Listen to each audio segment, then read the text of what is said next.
Hi, my name's Freya. And I'm Wilf, and we are both teachers at Circus Central. Today we are in the Mill Lane building in Fenham in Newcastle. We're going to be starting with an introduction to juggling, and we're going to begin with some brain teasers. So the first thing we're going to do is you're going to get a thumb out, doesn't matter which side you do that on, finger out on the other side, and all you're going to do is you're going to try and swap them over. So you're going to swap and go thumb and finger out on the other one, and be careful you don't get stuck with thumb and finger up, because that happens quite a lot. And then you're going to try and swap again, and then see how fast you can swap like that. And it takes quite a bit of practice, but it's a good one just to try and get your brain into gear. Yeah, so you can have a little go at that one. If you're not getting it super fast, that's okay. We have another one for you to try as well. So you're going to get another finger out, and you're going to draw a square in the air. So you've got nice 4 lines for your square, and then you can put that finger away, and you're going to try and draw a triangle with your other hand. So you've got nice 3 edges for your triangle, and then you're going to start with your fingers on either side. And you're going to try and draw these at the same time. So you're going to try and draw your square with one hand and your triangle with the other. This one's very, very tricky, but it's very, very fun when you get going. Yeah, and you can try on the other side, so you can try and draw a square with the other hand and a triangle with your other hand. And then if you're in the room with someone else, have a look at their face, because they'll definitely have a concentration face going on. Concentration faces are the best. So now our brains are all warm, we're going to start with some juggling. We're going to keep it nice and simple, and we're going to start with 1 ball. And obviously, if you don't have any juggling balls, that's absolutely fine. You could maybe use a bean bag if you've got one lying around the house, a tennis ball, balled up socks, which everyone will have. And let's have a go. So where can you stash a ball? You could stash a ball in your elbow. You could stash one between your chin and your shoulder. You could stash one in the back of your knee. Under your chin. On top of your head.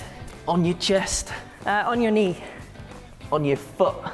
In your hip. There's loads of places you could hide one, so just be creative with it, have a go, see what you can come up with. So now we've done some stashing of the juggling balls around our body, we can start with passing them around our body. So you can start in one hand and you can pass it under your leg. You can do it under your other leg. Yeah, or you can pass it behind your head. Round your body. You can maybe pass it to someone else underneath your arm. Put it back. Put it back. And Where else then could you pass it? You can pass it in lots of different ways, same as before, be creative with it. And then obviously a big aspect of juggling is throwing and catching. So we'll have a little practice of that. So have a go, just nice and easy to begin with, throwing it up, catching it with 2 hands, and have a few goes at that, making sure you're cushioning it like that. You can try from the other hand as well, make it nice and even, so make sure you're not always throwing from one side. And then you can have a go at throwing one ball to the other side, and this is definitely a little bit more towards the juggling side now. So throwing one ball to the other side and keeping your eyes on that ball, but just you don't need to follow it all the way with your head, because obviously when we get to juggling with more balls, you end up confused with where you're looking. You can throw a little bit lower, you can see if you can pass it shallow, you can see if you can pass it a little bit higher. Yeah, and then there's also lots of different body parts you can throw it under or over, so you can throw it like under your arm and back to the other side. You can throw it under your leg. Yeah, you could throw it, I don't know. You can throw it behind your back. Oh yeah, definitely. That's quite a hard one though. That is quite a hard one. You've got to lean forwards really far and throw it almost to your shoulder. And it comes out in front of you. Nice. Okay, so now you've had some practice with some throwing, we can start and make them a little bit more complicated. If you're still practicing your throwing, that is fine.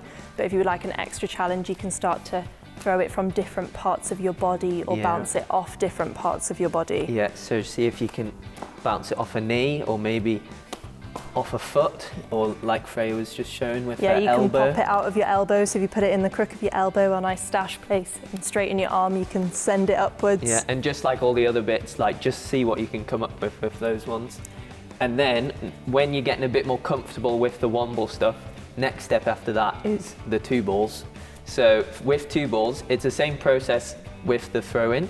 So you're still doing this 1 to the other side and just side to side like that. But then obviously you're adding in the 2nd ball, so it's going to go 1, 2.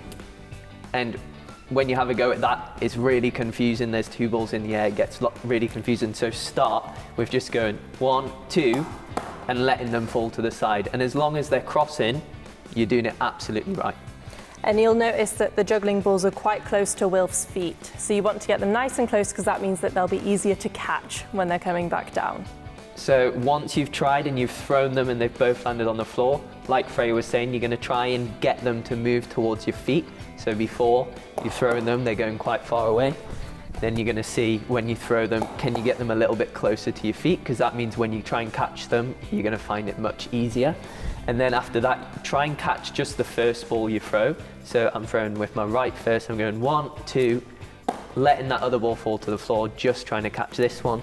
And then obviously making sure that you're catching both ways, so you're working both sides of your brain. So 1, 2, trying to catch the other side. And then after that, you're going to try and go 1, 2, and catch them both. You can always say in your head, throw, throw, catch, catch, to make it much easier. Definitely. So you're not trying to throw and catch at the same time, because that is really hard. Yeah, and then you can start to see where the 3-ball pattern's going to come into it. So 1, 2, and then there was that big space, and then that's where the 3rd ball's going to go. So 1, 2, throw, that would be the 3rd ball. Yeah? So yeah. Do you want to point to where the space would be for this 3rd ball? Yes. So I'm going to throw, throw. In there, so throw, as you're throw. catching that final one. We've started looking at some 2-ball juggling now. I would like to mention that from what a lot of people see in cartoons, they will often refer to a shower, which is when you're passing 1 ball across the bottom. This bit gets really hard as soon as you get to 3 balls, so really make sure that you're going throw, throw, catch, catch. You're not passing underneath. Yeah, so like Freya was saying, if you do this throw and pass, you're going to end up with this pattern, which is actually a trick that you learn when you can already juggle. So all of your tricks in juggling start from this cascade. So just making sure that you're going with this crossing pattern rather than over the top. So with your 3 balls, making sure that you're not going over the top like we were saying, you're going to do the same thing as you did with the 2. So you're going to go throw, throw, throw, and just let them all fall on the floor. Same as before, obviously you want them to try and land as close to your feet as you can, because that means when you're catching them, you're not going to have to shift your weight across to catch them like that. And you're also listening to the sound that they make, because when you're juggling, if you throw them and it goes, it's quite an uneven sound, it means your pattern's going to be uneven as well. So you want to make sure when you're throwing them, it's sounding like 1, 2, 3, like that. Yeah? And then, just like we were pointing out before, your pattern is always crossing. So it's exactly the same as Freya's going to demonstrate with the 1 ball. So if you watch the orange ball, you'll see that it's just going across. I'll try and get it at the same time. From Wilf's left hand to his right hand and back. And that is the same as what all of the blue balls are doing as well. So it's actually very simple when you break it down. It just takes a little bit of practice to get used to having 3 in the air at the same time. And the progression route's exactly the same as the 2 balls. So you're going to throw them all, just try and catch the 1.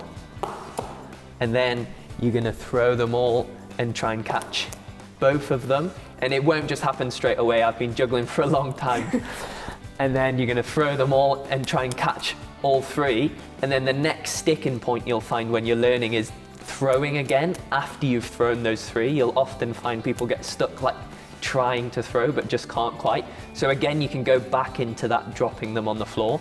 So going 1, 2, 3, and then just making sure you get that next one out your hand. And then over time, it's going to build up. And another thing that often goes wrong is people end up walking forwards or their pattern travels upwards. So just get someone to have a watch of yourself or film yourself and just see and make sure that those common mistakes aren't happening. You can also juggle facing a wall to stop yourself walking forwards. Just keep trying. It takes a while, but I believe that anyone can learn to juggle if they put their mind to it. Just so you can see where it's going to progress to once you've all had lots of practice. So you've got your juggling with 3 balls. You can try and throw them a little bit higher. You can take them into this really small pattern.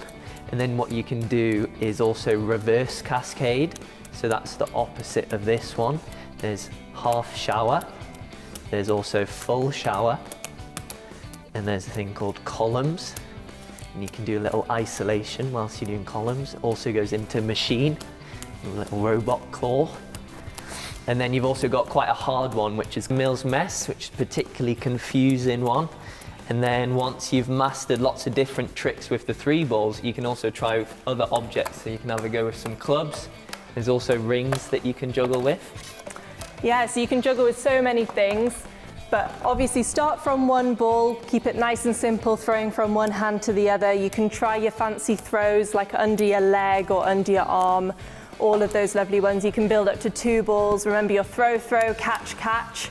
Remembering to throw from both sides, so if you've got 2 coloured balls, you can always start with the orange one. And then eventually building up to 3 for your lovely 3-ball cascade.